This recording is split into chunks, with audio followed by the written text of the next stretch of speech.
এই দুনিয়ায় যখন এসেছিলাম একা এসেছিলাম, খালি হাতে এসেছিলাম, কোনো কিছুই নিয়ে আসেনি। আবার যখন যাব একাই যাব, আবার খালি হাতেই যাব, কিছুই নিয়ে যাব না।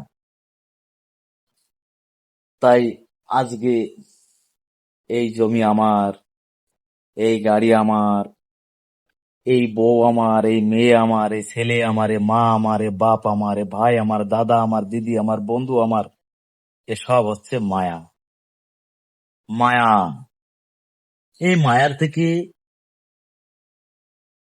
সবাই বেরোনোর চেষ্টা করা সবাইকেই দরকার। আর আমার কথা বলতে কিছুই নেই, আমার বলতে এটাকেও ত্যাগ করা দরকার। ভগবান শ্রীকৃষ্ণ গীতাতে বলেছেন,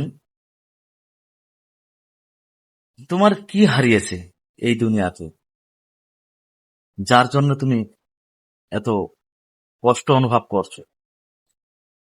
তুমি কি নিয়ে এসেছিলে যা তোমার থেকে হারিয়ে গিয়েছে? কিছুই কিন্তু না। অর্থাৎ তুমি যা কিছু পেয়েছো এখানেই পেয়েছো। আর এটা প্রকৃতির নিয়ম, তোমাকে সবকিছু এখানেই রেখে যেতে হবে, কিছুই নিয়ে যেতে পারবে না। তারপরেও আমার এত বড় স্বার্থপর, কি বলবো, আমরা সবকিছু জেনে শুনেও সবকিছুতেই আমার আমার আমার আমার করে যাই, কিন্তু আমার বলতে তো কিছুই নেই।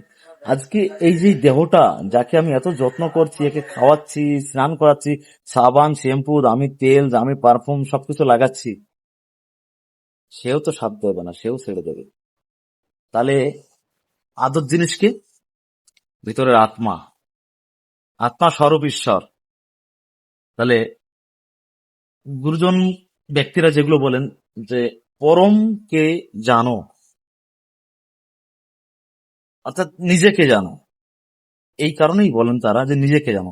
যদি আজকে আমরা নিজেকে জানার চেষ্টা করি, তাহলে কিন্তু ভিতরে কে আছে তাকে জানতে পারবো বা তাকে দেখতে পারবো।